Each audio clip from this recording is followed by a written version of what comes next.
Welcome to the Mystic Detectives podcast, where we seek to unlock the wonders of the unknown. I'm one of your hosts, Crystal Miller. And I'm your other host, Andrea Marziano. Hello, Crystal. How are you Hi, today? I'm doing well. How are you? Awesome. I'm great. So tell me what's going on. Well, I just got back. Literally, we were a little bit late starting the recording of this podcast because I just got back from my second to last child getting their driver's license. So I'm Woo! creeping down and sneaking up on an empty nest. For those of you who don't know, I have 7 kids, and my last 2 are 17, new driver's license today, and 15, and who'll be 16 in just 5 months. And then I'm going to have all drivers and pretty soon no roommates. That's So crazy. it's Well, actually been an adventure with this kid because they have epilepsy, and so they had to get a medical clearance. Went to get their driver's license about 2 weeks ago, and all of a sudden they're like, your learner's permit's been canceled. Anyway, to make a long story short, because that's not the topic of this podcast, we got the clearance, we got the license, all is well. oh my goodness. Oh It's my goodness. If it's ridiculous. not one thing, it's another, isn't it? Especially with the Yeah, volume of people you've got in your life. yeah, And seems seriously. like there must be something always going on. And my youngest is 31. And so that day is behind us. But I remember when both of my kids got their licenses, and it was nerve wracking at best. And we lived in Utah at the time. And I always dreaded storms, especially when the Yeah, kids were new. And just when I hear a siren, I'm like, "Ugh," which is ridiculous because obviously not every siren has anything to do with me. But it right. was still one of those, "What's happening?" Especially if the kids had just left or were on their way home, worrying that something happened in between. And fortunately, that never was the case. Both kids have had an accident, but neither one of them, it was their fault. So it's still an accident and still dramatic, but Yeah, it's uh it's nice when they have enough experience to deal with the things that come up. So that's good. It's that first, for me at least, it was that first 6 months to year where I just thought, okay, well, they'll be fine, and tried not to think about it. yeah. Well, I'm glad for that update, and it's knowing your kids and how they've grown and everything and watching them over the years, that's exciting to watch It their is. progress.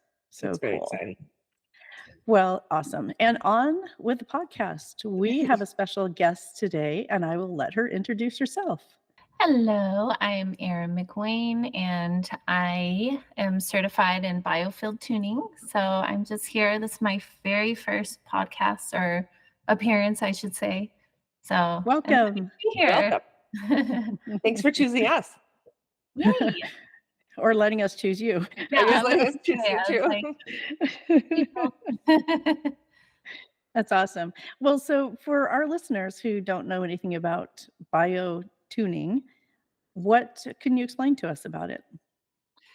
Well, I use specifically calibrated tuning forks to help calm the nervous system, number one, but it does a whole huge bunch of things. So um, basically, I would describe it as sound therapy or sound balancing. So um, by using the tuning forks, we find disturbances in the field that kind of come up as noise that are often carrying information like unprocessed emotions and memories, traumas.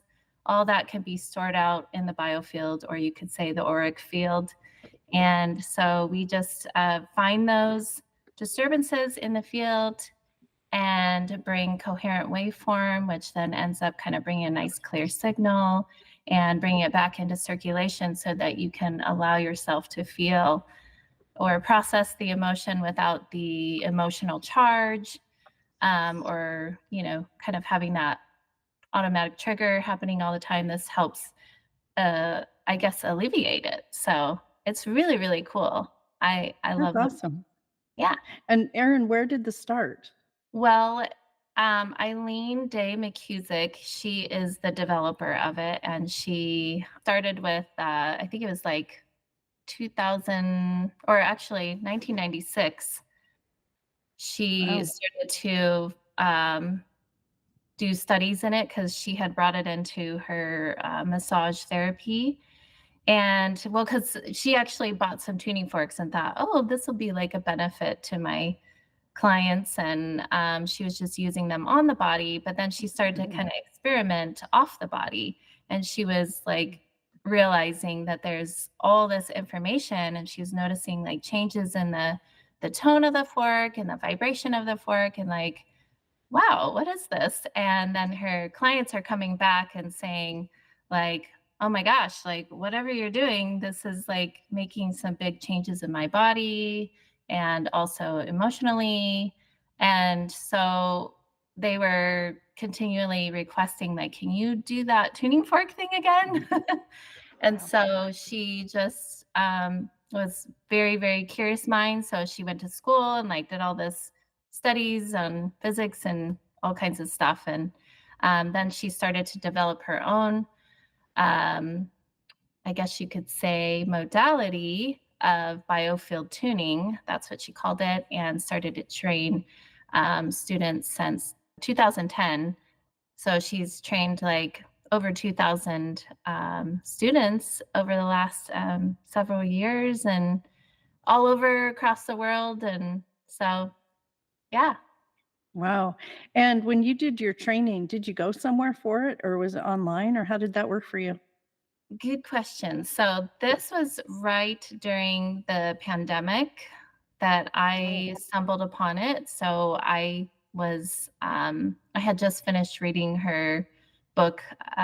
It's called Tuning the Human Biofield. And I was very fascinated by it. It just kept coming up in my algorithm of suggestions of books to listen to on my audiobook app. And yeah, I was like, oh my gosh, I think I'm supposed to read this. And I was super fascinated by sound and healing and all the such. So, um, yeah, so then basically, after I read that, then I thought, well, I want to get trained in this. But I wished I could do it in person, but I wasn't able to because of limitations of, being together. So I did. I joined a online class and got certified in, I should say the foundational training is kind of for like everyone kind of training. And then if you want to do a practitioner training, then you can do that at a separate time. But it's kind of like a 6-week program, and they just taught us online, which is kind of cool because actually I thought I wouldn't be able to pick up all the really good stuff online, but I realized it helped force me to really get into the deep sensing that I had the ability to do, that I believe we all do, if you can just trust and allow it to happen. So that was a really like special gift, I think, on in doing online training. that probably made you from the beginning lean into it where you Mhm. might not have as much. You may have been relying on the group or other people, but Yes, when you did it in the online format, I imagine you got to just trust yourself that you were doing it. So absolutely. Yeah. that's cool. So I know that you have just started opening your practice recently. How long has Mhm. that been for you?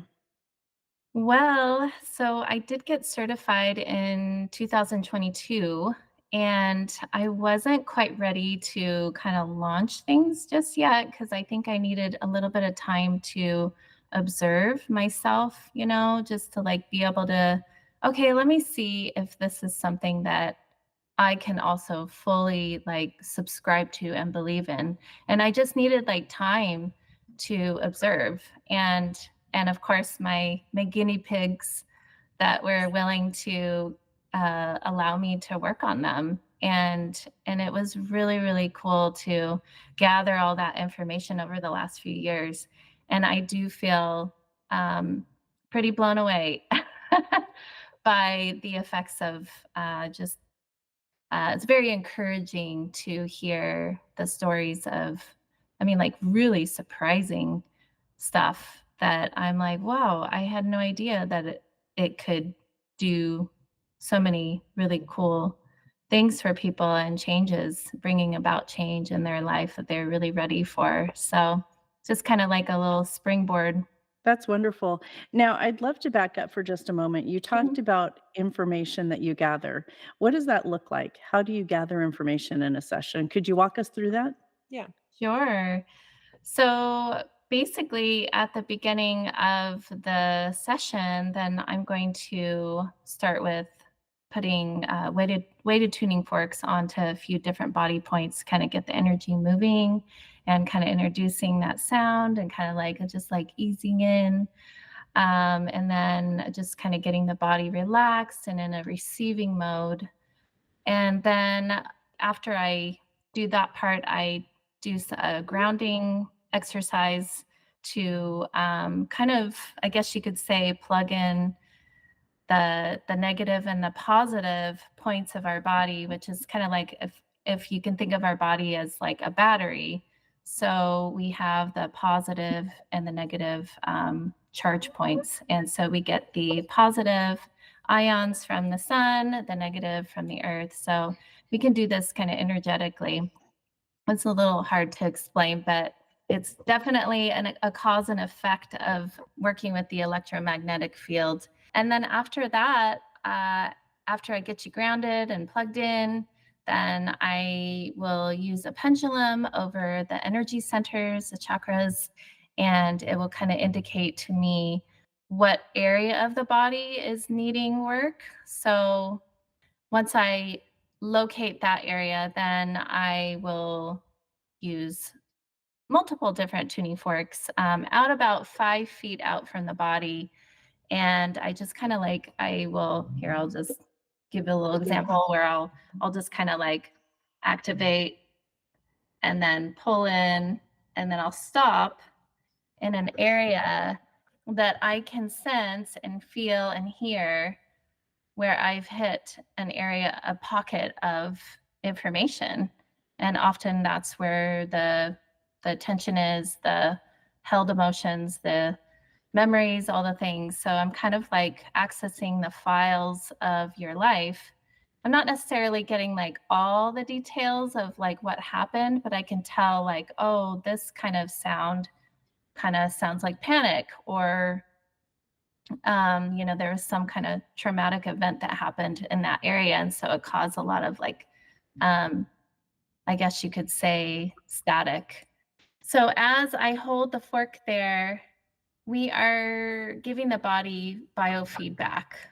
So the body can respond and be like, oh, I see like that there's tension here, there is static. So we're going to try to work with this coherent waveform that I'm bringing into the field. And it's basically going to kind of melt it away and train those waves to kind of work together and bring this nice, balanced, coherent information. So I hope I'm not being too scientific here. No, no, I don't think so at all. Any No. sense? No, and I hope that I am interested. I feel like I have resting bitch face, but this is Oh. very interesting. So One of the things that I wanted to talk about for just a moment is Mhm. our podcast is called Mystic Detectives, right? Okay. And so we think that there are mystic things around us everywhere. Mhm. And part of what you're describing falls, to me at least, in a mystic category because you say you hear, you feel, you see things. Yes. And that is something that I imagine is a gift that you've probably had for a while, but now maybe you're focusing it. Do you feel Yes. like that's true? Have you had a gift like that at other times in your life, or is this something brand new for you? Well, it's actually, I do believe I've had an ability since I was young to sense very deeply when somebody is in emotional distress. I've always been very sensitive since I was a kid. So that's like what my mom, anytime she tells a story about me when I was a kid, she always says, "You were just so sensitive." And all she'd have to do is just look at me wrong, and I'd be like, "Ah," you know? So, I get that. yeah, I definitely can deeply sense and feel. and it goes even beyond that. Something that I've realized, one of my gifts is I can kind of get a little bit of a feel of like what's behind that emotion and like how deep it goes, and even ancestral too. Hmm. So that's been really cool to discover. I don't think I knew what it was when I was growing up, but I would say this has become a real eye-opening thing for me, where the forks are great because I can I know that they're like a tool to like really help melt down those little areas. But I think it's also helped me realize that it's helped me kind of move into that opening of like, oh, there's so much more information that I get to receive when I can just trust the process and just allow. So when I'm working in the field, sometimes I get a little download of information where I'm like, ooh, I'm kind of sensing that there was say some neglect, or maybe like I'll even get like really specific information, like a girl riding on a horse, or there's like, and I'm like, I'm just gonna mention it because I don't know what this is, but and really every time I do, then there's that feedback of like, yeah, actually that does make sense. And so I'm still growing and learning and opening up to my own gifts, and being brave to share this, because actually this is a really big deal for me to like share this part of myself, and what I do, because I think I had a preconceived idea that there's a lot of people out there that are going to judge me for this, that are going to just assume that, oh, they're like discount what you're saying, because as soon as you say a couple trigger words for them, then they're like, I'm out. Like that just sounds new agey to me, or you know, whatever it is.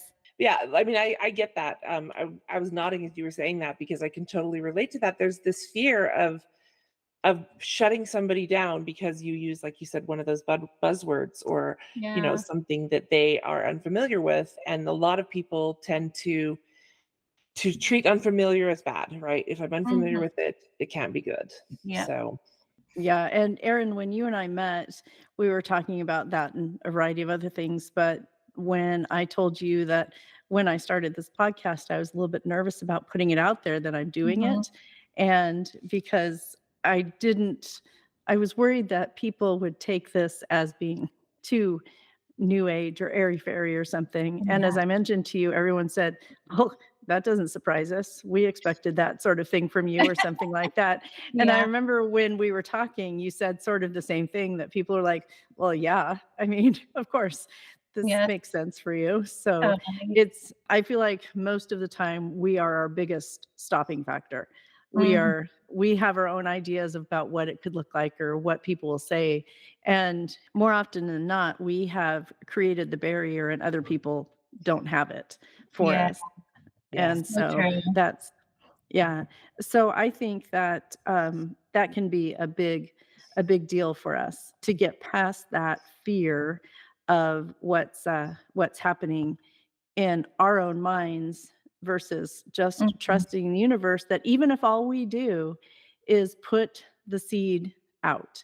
So Yes. maybe you talk to people about the biofield tuning, and say you even just start talking about it. And people, I think most people now have heard about energy fields or auras Mhm. or things like that. So it's less unusual than it Yes. has been in history, I think. Mhm. And most people have had an experience where, usually the way I describe it, if I'm talking about energy, is, so say you're in a room and you're facing away from a door or something, and someone comes through that door, even if you don't hear the door, but you can usually feel that someone's in the space. Some Mhm. people can feel it at a big distance, some people can feel it very close. And also, depending on the energy of the person, depends on how soon, at least for me, I feel it. Mhm. And very few people can walk up and sneak up on me because I usually can feel it. Hmm. And so that's what most people, if I talk to them about energy, I talk to them about that first, because Mhm. and they understand that because almost everybody's experienced something like that to some degree. Absolutely. So Yeah, that's so true. Yeah, I think everybody can relate to it. It's just the actual words is what people, where we get hung up is like, "Oh, Mhm. that word, I've heard that, and I associate it with this." And so it's just words are complicated, but we all can understand feeling, right? We can all understand our deep sensing. And whether we can make sense of it or not, it doesn't mean that, it's not true, you know? Right. Mhm. Yeah. Mhm. Yeah. Well, I had a session with you a couple of days ago, Yeah. and it was amazing. Oh. And I didn't watch anything you were doing because I just wanted to be in the moment Mhm. and experiencing it. So when you said you were using a pendulum, I'm like, really? I didn't know that. And which is fine. I mean, I love pendulums, but it's funny because I'm like, oh, okay. But I remember at one moment, I felt like it was at the early part of the session, but I'm not positive because with all that was going on with me, I wasn't, timing it or anything. But Yes. at one point, I know that you felt some energy basically in my solar plexus and maybe low heart center. Mhm. And when you were there, before you said anything, or maybe after, I'm not sure, but I felt like a pulsing going through. I Mhm. felt a a pulse and a heaviness when you Mhm. first started. Mhm. And then as you were moving the energy in the space with the forks, and also you make an audible sound, which, would part we'll talk about that in a minute, but Yeah. I heard you making the sound, and as you were doing it, things started to clear and release. And at Mhm. one point, I had an emotional release, Yeah. which is cool.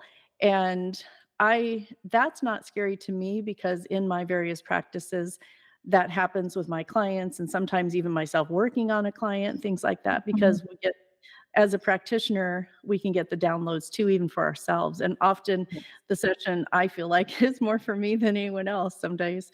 If do you remember those moments when I said the energy felt like it did? Do you remember about what you were doing by any chance? Well, it's interesting. I don't remember specifically because basically what I do is because this was the cool part about the training is Eileen would or actually sh she wasn't my actual teacher. She has some other gals that do the training too as well, but they all encourage to really go about it intuitively. Like grab the forks that where your eyes go, like as soon as I go back to like where I hold my forks is like I just like or I'll just get a little thought in my head like I'm going to grab this fork, I'm going to grab that fork, or I'm going to grab a crystal, or I'm going to try a lot of different things. So there's I'm not sure what I was doing at that moment, but the cool part is we don't have to even make full sense of it, is that we just know something's changing, and I'm just kind of just going about it intuitively. And that's kind of the mystery part of it. So I can't really break down the mechanics there, but Mhm. I'm just as amazed as you are, and like, wow, that's awesome. And I really have kind of grown to really trust the process. And no two sessions end up looking the same or feeling the same as Mhm. well. So that's kind of cool too. Is like you could have one session and experience something totally different the next. So it's Yeah. just whatever it needs to be for each person. And I kind of love the mystery in it. I love that it's not like, there's not. It would be kind of boring, honestly. Yeah. Yeah. If it was the same all the time, I think I would get really bored, and I can be a little bit of this I have a bit of a squirrely mind, kind of the ADD thing, so I We like we stuff to can't relate at all. yeah, Right. yeah. So I do like that it's always gonna be different, so how do you feel since your session? Well, as you know, the next day I was struggling, Mhm, because as we move energy, both in using the forks or in any kind of energy work, sometimes it can process other things, releasing and stuff like that. So I had a bit of a headache and some gastrointestinal issues. Mhm. But but I felt much better after that. I felt more balanced and I felt just better. And Mm. you had talked to me about if anything comes up to let you know. And it was funny Mhm. that next morning we were both texting each other almost at the same time, going, "Hey, how are you doing?" "I'm fine, except Yeah. for." And so Good. it's good. I appreciated that you checked in. And when I do sessions with Reiki, and we have, especially when there's been a big movement, there Yeah. is often something that people will feel the next day. And it's not Mm. always even a negative thing. Sometimes it's a euphoria. Sometimes it's just, Yeah. it doesn't, people experience it differently. And when you were Yeah. saying you didn't exactly remember where you were in the session, Mhm. I actually expected that answer, because when I Mhm. do Reiki and I have visits from spirit for people, I almost never remember the message that Mm. they received, because Yeah. it wasn't for me. It Right. wasn't my message. Yes. And there are a few that I remember because they were momentous to me, that I remember them. And I feel like there's a reason for that. I think it was partially a message for me. Yeah. And so to be able to balance that is an awesome gift too. And also, like you said, to trust it, because there may be times and visions you see or feel that you may in your head go, wait a minute. Right. But as you learn to trust it, that's what's exciting, isn't it? Where you just go, It is. okay, well, I get that this is a message from universe, spirit, God, however a person wants to put it together Mhm. for this individual. Mhm. And I think that's what it's all about. I Yeah, so agree. I agree. Yeah. That's so cool. So when you did your training, as you said, you Mhm. did it a few years ago, and now you've started branching out into actually having clients come in. What does this look like? Do you feel like you want to do this something on a full-time basis, or do you want to just do it as people come, or how do you feel like you want to build your practice?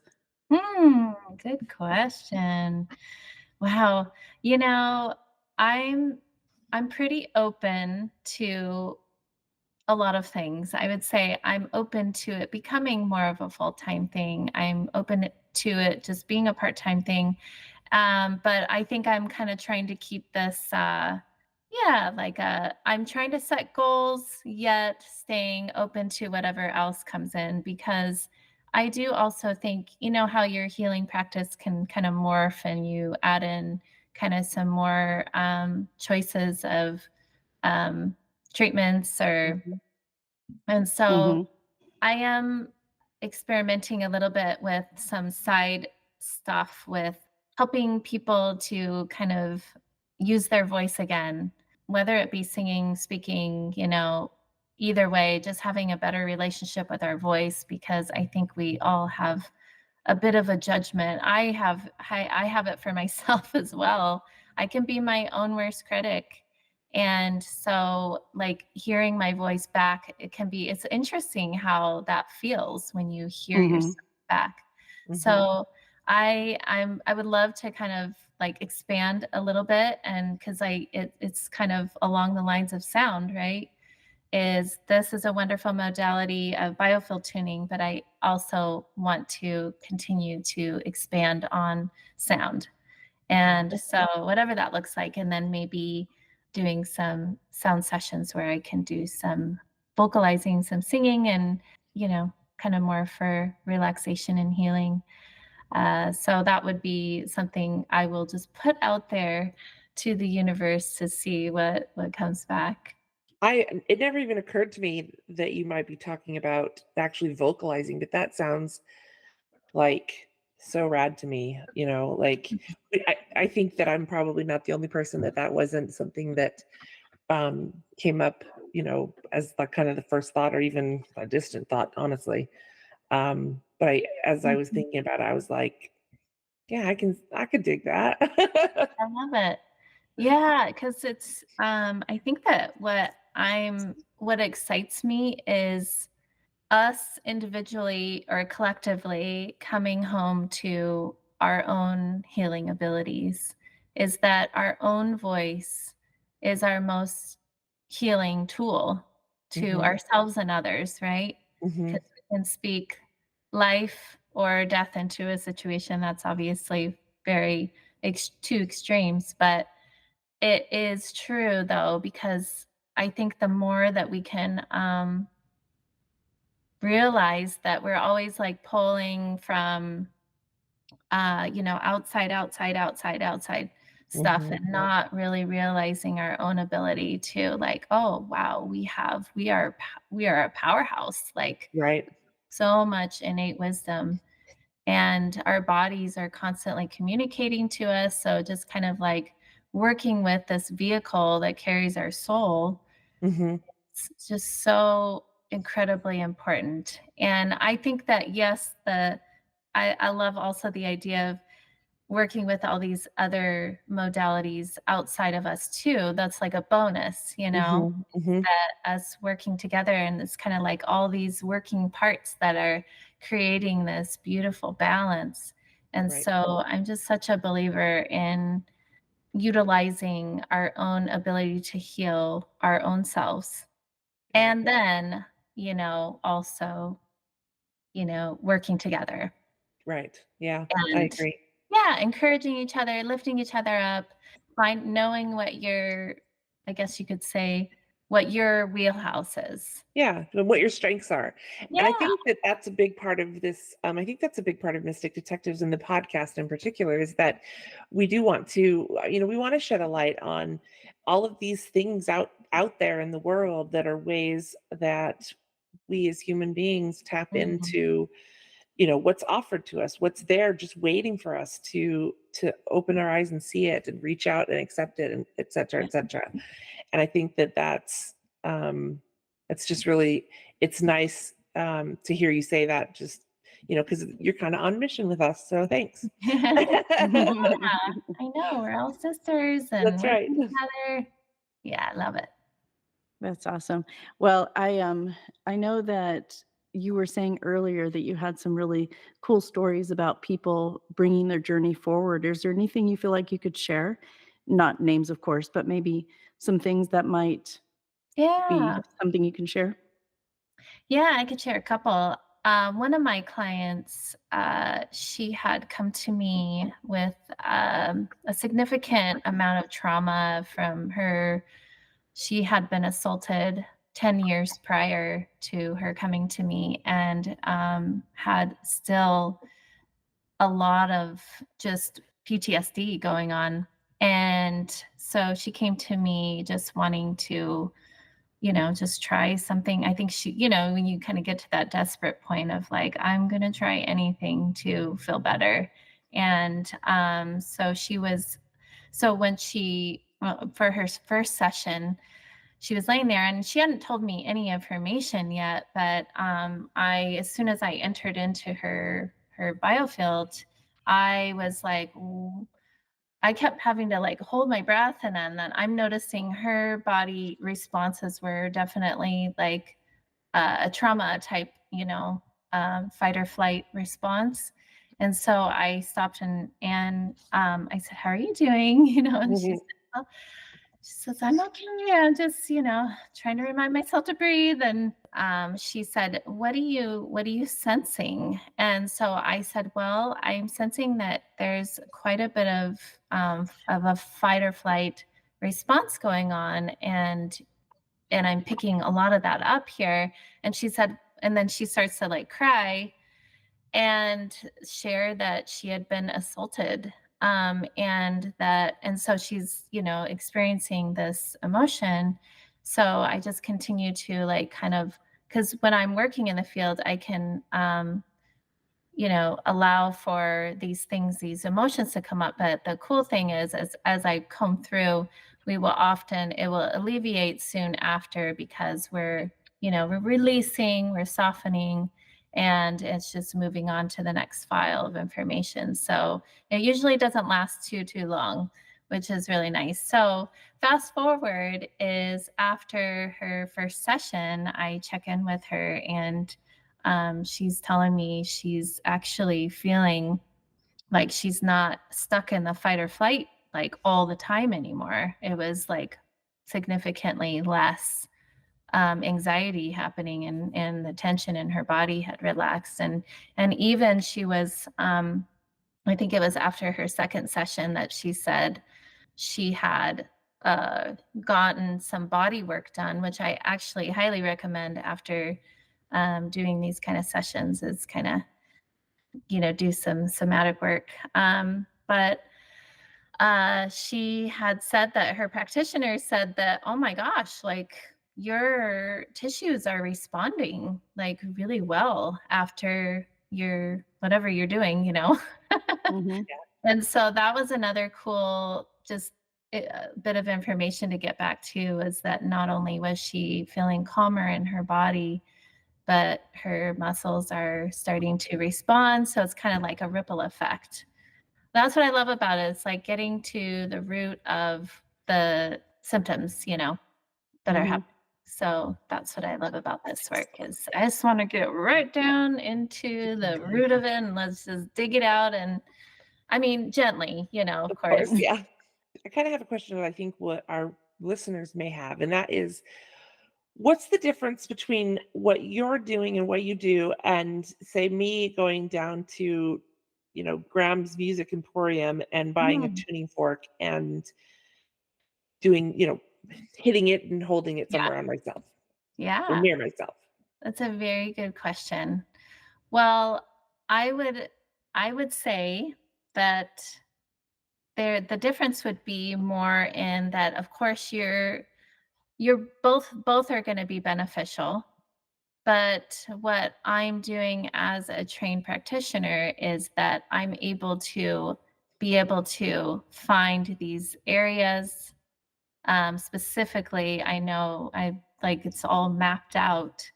And so I know the map and I'm taking that little, you know, Mhm, opportunity to just find those. And plus, like, say, when somebody else is working on you, it's easier to relax and to allow. Whereas because I've even tried to do like tunings on myself and it's possible, but I'm I'm doing both jobs as I'm trying to receive while being the practitioner at the same time. So it does make a difference. I have felt a shift happening for myself even after, but I would much prefer to be the receiver because it's just, I mean, Andrea can maybe say, or maybe if you want to share kind of the experience of like it can be really lovely and relaxing as well.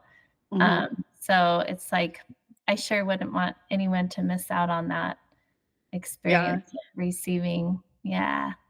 Well, and I think it's like any practice where I can do some of the things, like I can massage some of my body and I can give myself Reiki, but as you say, you can be in the mechanics of it and maybe Yeah. not receive as much. Mhm. That makes Yeah. sense. yeah. Yeah, Mhm. for sure, for sure. But yeah, I always tell people like kinda as a homework type thing, I always tell them to like play your favorite music. You Was know, that some like of the music? yeah, it was like Yeah. perfect timing. That was my alarm for my shot. Oh, I love it. Oh, That's great. It usually doesn't pick up sounds outside of that. This is just a silly day at Oh, my house, apparently. yeah. apparently. The ghosts were chiming in as well. That's awesome. Like, I know, I Um, love it. But that's kind of a neat thing too, is like just to allow music to speak to you too. Like when you hear music come on the radio or whatever is coming on, just kind of be curious about the lyrics and how they will speak to your situation. And also using music as a tool to move emotion. Like maybe put on a song that like if you need to cry and you feel like, man, I haven't cried, I need a really good cry, but you don't necessarily want to story into what's behind it because of course the story's huge. I mean, it goes on and on and on and on and it just ripples out.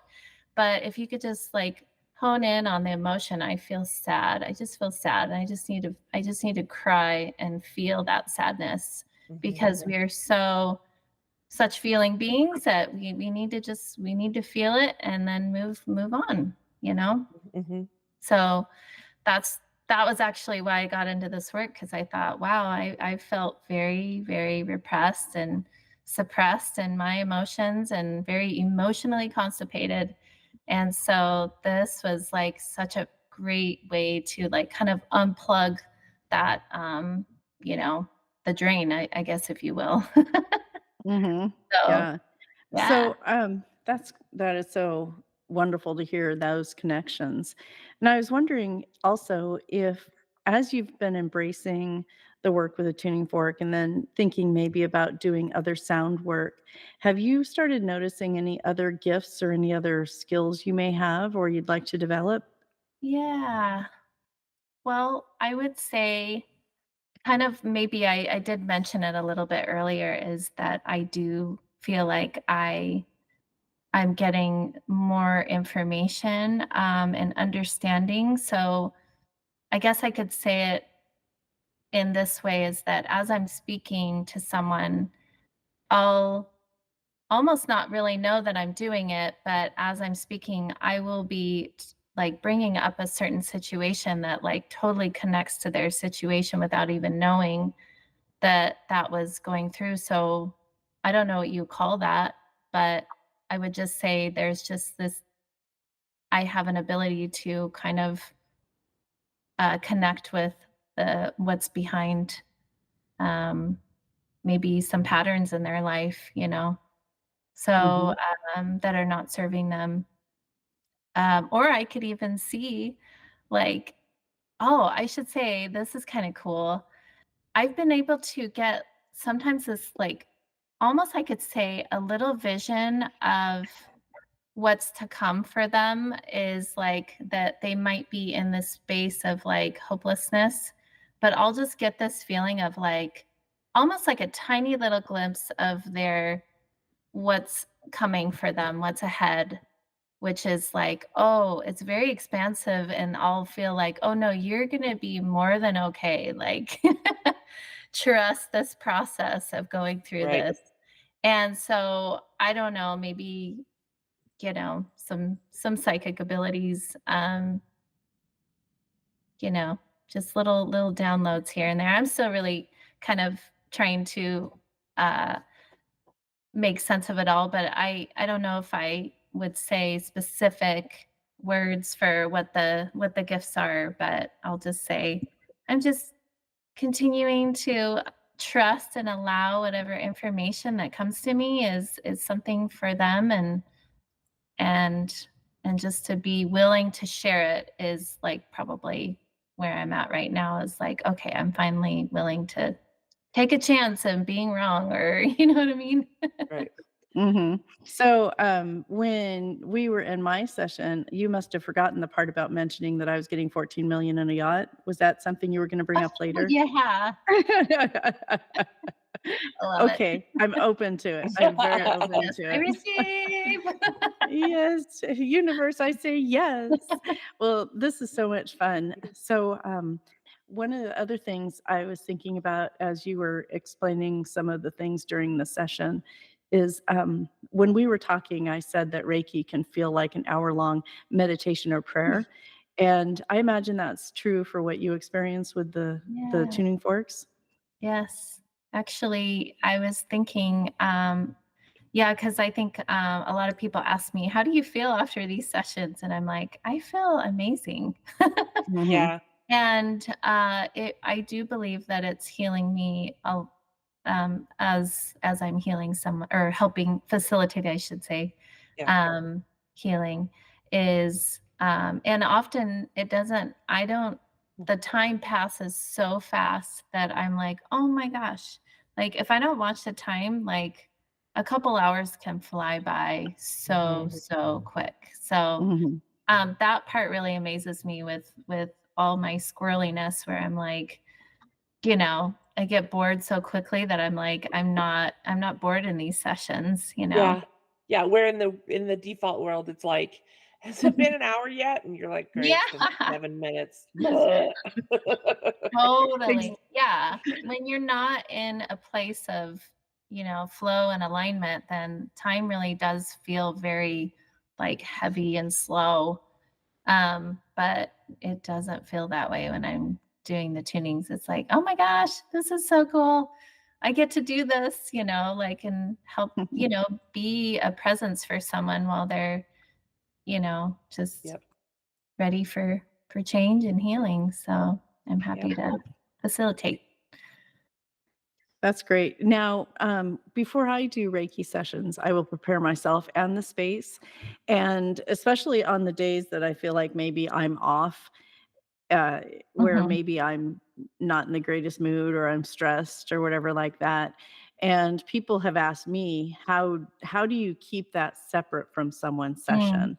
mhm, Because they said, "Do you have to cancel or something?" I said, mhm. "Heavens, if I canceled every time I had a sore something or I didn't feel like it or I was tired, that Right. a lot of times nothing would happen." Mm, But so I mhm. do things. I have processes that I do. Do you have anything that you've discovered that works for you? Yeah, actually, I have this cool energy routine that I do that I learned from, her name is Donna Eden. So I'm Oh, we know sure Donna Eden. a lot of people know who she is in the energy world. And so I just do a little bit of a kind of a rebalancing of my, moving the energies and grounding and connecting. It's just all movement based and a little bit of tapping and yeah, it's very supportive. So I do that before my sessions, but I also do a little bit of that meditating just to kind of set an intention of like setting myself, my ego aside to like not be attached to the outcome, or just needing to prove something, like kind of putting that aside of like I don't need to prove anything here. I'm excited to be here, and just bringing in that gratitude is always super super awesome. But yeah, if I'm like super sick, then I'm gonna definitely cancel the appointment. So yeah. Sure, sure. But just the regular life stuff, which can Yeah. sometimes feel like Yeah. it can get in the way. And people have asked me that, so I wondered if what your process is. Yeah. So It's good to have something to like, nice. because obviously you don't want to bring that into a session. Yeah, all that craziness. Or But take anything from the session that or yeah, yes, to keep with like, yourself feeling comfortable. yes, I do Like, have a little routine yeah. after as well. So I can kind of separate the Mhm. energies and clear the space and, clear any residual in my body as well. So, Yeah, and I find sometimes what I get to do the most is just grounding myself as well, because mhm, sometimes it can take me pretty high out of my body too. And so just to ground yeah, afterwards and stabilize myself before I move on to the next project or yeah, client or very- whatever that looks like. Mhm. yes. That's cool. Yeah. Are there any other kinds of stories you'd like to share or any other experiences that people have related to you after a session? Um, I would say a kind of a fun discovery was I've had, I think it was my sister-in-law, I did a few sessions on her, and uh something that was kind of cool actually with two of my sisters, they both had some knee issues that actually went away for good after, Cool. and it's even been a couple years. So, and we weren't even like specifically working maybe necessarily on their knees, but it's kind of like that cause and effect of you start, bringing, clearing out some of that uh, noise and the signal, then it's just like things start to work a little bit better and a lot better in some cases. So I would say they do recommend to do 3 sessions for, like, say, if you have a presenting symptom that is like, okay, I want to see if this is going to work for that. Then they do recommend 3 sessions. So 1 session a week for 3 weeks, to really get a test to see if it's going to work for it. But, as with anything, it's not going to work for everything. But I would say at the very least, you'll always get some kind of benefit from it, even if it doesn't fix the issue you came for. it's absolutely going to shift some awesome, like bring in some awesome changes. And I can say that for myself as well in my experience with my tunings that I've received as well, and which I'm very overdue for. Uh, So yeah, it's just kind of a so, neat discovery. Yeah. so are you scheduling sessions with the public? Like if our listeners wanted to have a session with you, is that something you currently offer or? Yeah, yeah, I'm open to that. And I can do like some kind of usually some kind of chat on the phone, or just to see if it's like a good fit for them, and to also see if they have any contraindications, because there are a few things that we don't work on pregnant women or anybody who's being treated for cancer. It's just not fully known whether it's helpful Mhm. in those situations. So we just stay away from it. We don't want to, put the body into detox. So it's more of a wellness kind of, like if you're doing decently well. I mean, I would say it's not to say that it's not helpful, because I have worked on people who have some really like deep depression, deep anxiety. So I'm not saying that, like, none of us have it together. We don't have it together, but I'm just saying, like, yeah, if you're like very ill and receiving medical care, like, we don't want to push you into Sure. detox. One of the questions I have too is that I can do distance Reiki. I can do a lot of things over the phone Mhm. or in a video chat or something like that. Does that work for the tuning fork sessions as well? Absolutely. Yes, it's exactly the same thing, where we're just accessing the ether, the information that's out there, morphogenetic field, all of Yeah. that. So it works just as well. And there's, of course, the missing part is that you don't feel the physical like forks on your body. But so I, of course, like, I prefer the in person, but yeah, if that's not a possibility, then like it's I've definitely done distance sessions, and they're wonderful.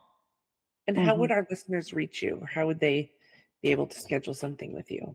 So I would say right now it's mostly through email and phone number, because I haven't gotten my website up yet. Sure. And so that would be the best way to Okay. reach me. Yeah. Do you want to say your email address? You can definitely email me at Erin McWayne. I don't know if it says, I'm guessing it says my name on this, It the will, screen yeah. here. Mhm. Yeah. Erin McWayne at gmail.com.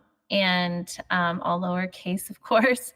And then my phone number is 253-334-5800. And yeah, I would love to. I just kind of figure whoever's feeling, drawn to it, then I welcome all of that, and just trusting in divine timing. So yeah, I would love Awesome. to be of Wonderful. assistance. Wonderful. I appreciate that. Do you have anything else you'd like to add before we wrap it up? Mm, thank you for having me, on your podcast. Yes. And Thank you funny for enough, I hadn't even looked on your podcast to see like how it turns out, because I just didn't want to overthink it. sure. So it's like, I'm gonna overthink it. I know my brain. I'm gonna like over prepare for this. And thankfully I didn't do that, because so now I'm going to watch your podcast. Yeah, Now when it's I out of the way. told Erin, yeah, I told Erin, I said, "Well, the podcast is Mystic Detectives, and would you?" And I told you that, and then a couple of days ago, I said, "Have you had a chance to watch one yet, and or listen?" And she said, "What?" She just did it. I don't want to overthink it, which I get because it can be a real thing, Yes. and so I'm really grateful that you joined us. This has been a lot of fun. Did you have Oh, anything else, thank Crystal? you. Yeah, so I wanted to just let our listeners know that we're trying a new thing. And so we've added an email address that you can email us. Our new email address is listeners@mysticdetectives.com. So anyway, just wanted to throw that out there as a new option, just in case we don't want to not hear your stories or your feedback or, whatever you may have, because you don't like to go to websites. Awesome. And that's great. And if you have any questions for Erin about the topic of tuning forks, then you can send an email to that email address as well, and we can get the question to her. Yep. So I appreciate it. Well, thank you both. We'd love to hear from our listeners. Please contact us at mysticdetectives.com to leave a comment, share a story, or ask a question. As always, we invite you to subscribe, share, and leave reviews to support the podcast. Thank you for listening. We'll see you next week. Stay curious. And keep exploring.